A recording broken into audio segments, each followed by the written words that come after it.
नमस्कार मित्रों, सृष्टि आयुर्वेद में एक बार फिर आपका स्वागत है।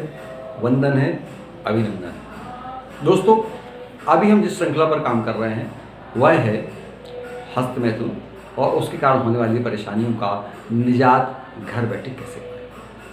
पिछले एपिसोड में मैंने आपको बतलाया था कि अगर आपको इस प्रकार की कोई प्रॉब्लम है, गलत संगत के कारण, असली दृश्यावली के कारण, असली सोच के कारण, अगर आपके साथ में ये समस्या बन गई है, आपका वीर ज़्यादा देर ठहर नहीं पाता है, अगर आप कुंवारे हैं तो भी, आप शादीशुदा हैं तो भी। देखिए, अगर आप कुंवारे हैं तो ये प्रॉब्लम शादी के बाद आने वाली है आपके साथ। अगर आपकी स्टेमिना नहीं है, आप शीघ्र पतन के अगर शिकार हैं, तो पत्नी के साथ आपको निश्चित प्रॉब्लम होने वाली है, ये आप देख लीजिए।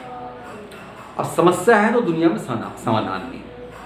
मैं जो आपको बता रहा हूँ ये तमाम बड़े वैद्यों, आचार्यों और बहुत सारे शास्त्रों का अध्ययन करने के बाद जो मैंने निचोड़ निकाला है, उससे आपको बता रहा हूँ कि आप घर बैठे इन समस्याओं से कैसे मुक्ति पा सकते हैं। तो पिछले एपिसोड में मैंने हींग का बहुत अच्छा प्रयोग आपको बताया था। जिन हमारे भाइयों ने इसका प्रयोग किया होगा उनको निश्चित रूप से फ़ायदा हुआ होगा। शर्त यही है कि 15 दिन कम है। आज हम एक और होम रेमेडीज़ के बारे में, एक घरेलू, आपने सुना होगा पहले कहते थे दादी के नुस्खे, नानी के नुस्खे, वो बहुत कारगर होते थे। हम आधुनिक समाज में आ गए, आधुनिक विज्ञान में आ गए, हर चीज़ का समाधान हम अपने गली के नुक्कड़ में जो मेडिकल शॉप होता है वहाँ जाकर ढूंढते हैं, भैया हमें ये प्रॉब्लम हो गई, ये दवाई दे। लेकिन हर समस्या का समाधान वहाँ पर भी नहीं है। मेडिकल साइंस बहुत एडवांस है, बहुत आगे है, लेकिन बहुत सारी चीज़ों का समाधान अभी वहाँ पर भी नहीं है।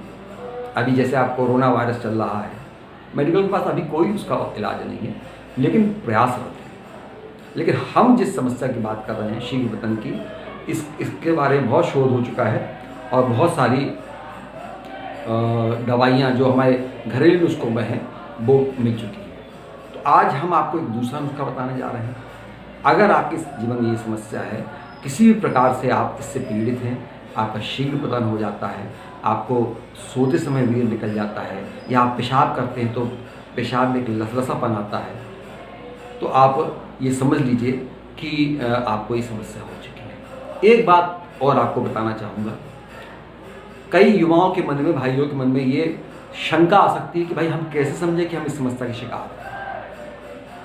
अब मान लीजिए आप हस्तमैथुन कर रहे हैं, बहुत लंबे समय आपने किया, आप हॉस्टल में रहते थे, आप होटल में रहते थे, आप कहीं भी रहते थे, आप अकेले रहते थे या घर से छुप के भी आप करते थे। एक उम्र में ये सब समस्याएं आती हैं। तो आपके साथ होगा क्या कि आपके वीर निकलने की अवधि जो 2, 3, 4, 5 मिनट बाद निकलना चाहिए, वह वीर 30 सेकेंड से 1 मिनट के भीतर, 1-1.5 मिनट के भीतर निकल जाता है।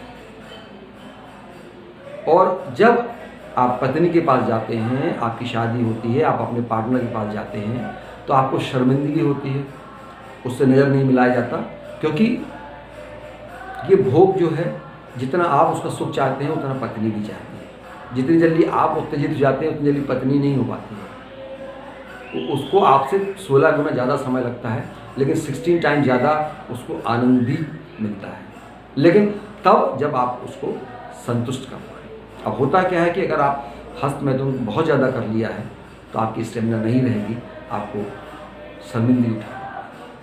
आप ये सोचो कि हम कंडोम लगा लें तो उससे स्टेमिना बढ़ जाएगी, बहुत थोड़ा सा फर्क पड़ेगा। इसलिए ज़रूरत है कि हम इसका क्या उपचार करें।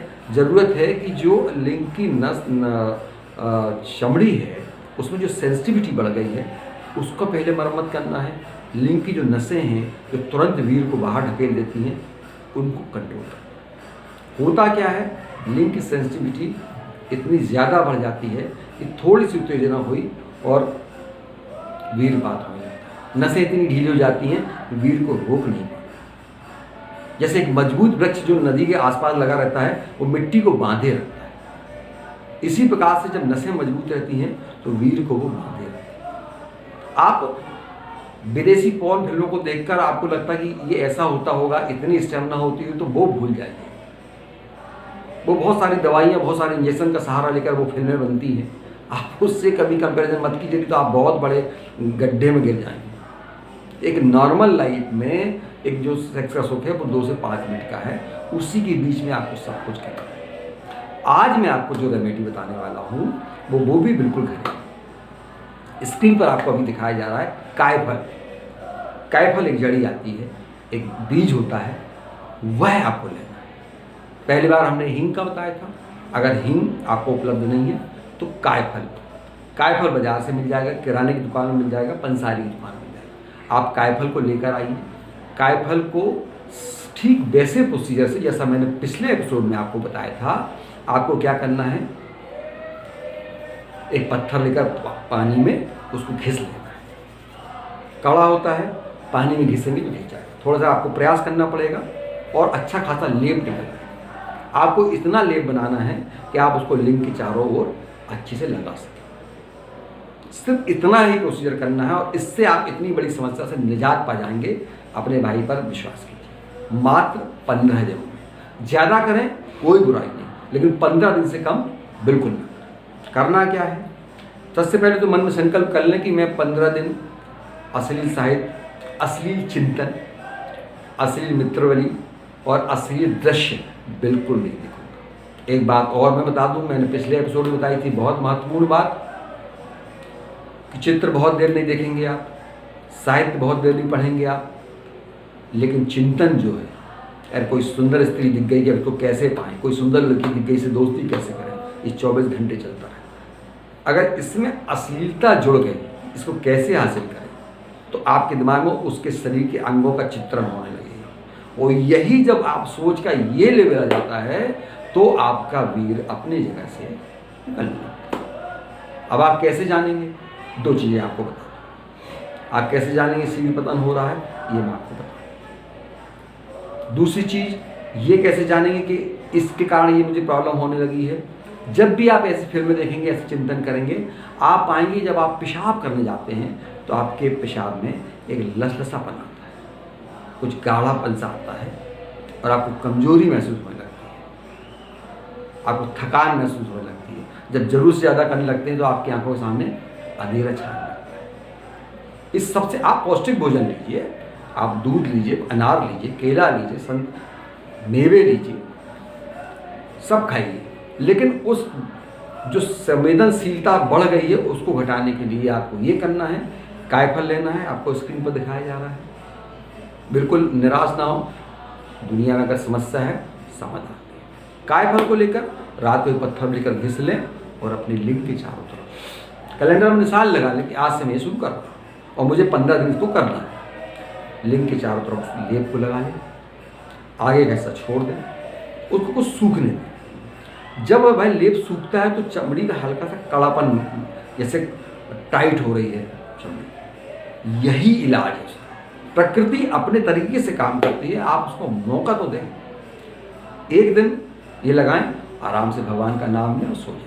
मन में ये कामना रहेगी, प्रभु मैं इस निमित्त से इस औषधि का उपयोग कर रहा हूँ और आप मुझे इससे राहत दें। अगले दिन फिर ये करें, कैलेंडर में निशान लगा लें। तीसरे दिन फिर करें, कैलेंडर में निशान लगा लें। चौथे दिन, 5वें दिन, ऐसे करके 1 हफ्ता, 2 हफ्ता, बातों बातों में 2 हफ्ता तक हो जाएगा। 2 हफ्ते बहुत बड़ी वो नहीं है।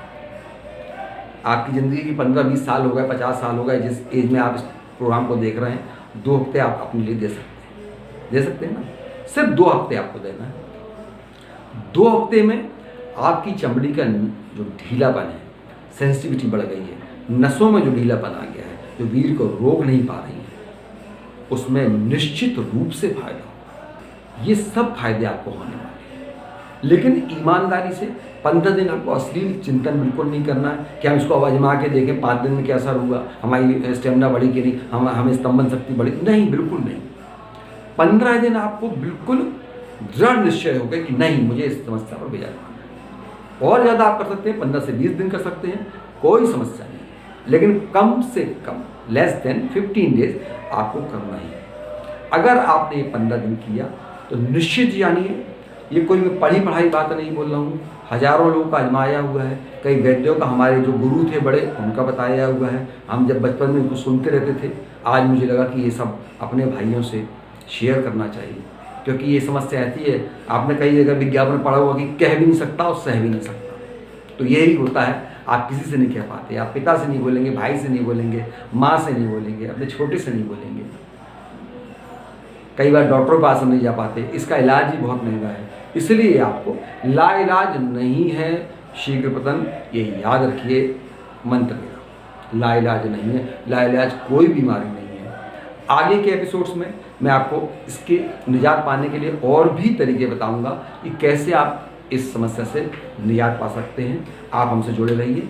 अगर आपको मेरा ये एपिसोड पसंद आया है तो आप इस चैनल को लाइक कीजिए, सब्सक्राइब कीजिए और बेल आइकन को ज़रूर दबाइए, ताकि आपको मेरे अगले एपिसोड की खबर समय पर मिल सके। ठीक है भैया, मैं आपसे विदा चाहता हूँ। आप स्वस्थ रहें, प्रसन्न रहें, आनंद से रहें और बताए हुए उपायों करें और कमेंट्स बॉक्स में अपने कमेंट्स ज़रूर लिखें। अगर आपको कोई समस्या आती है तो मैं उसका समाधान भी तुरंत प्रस्तुत करूँ।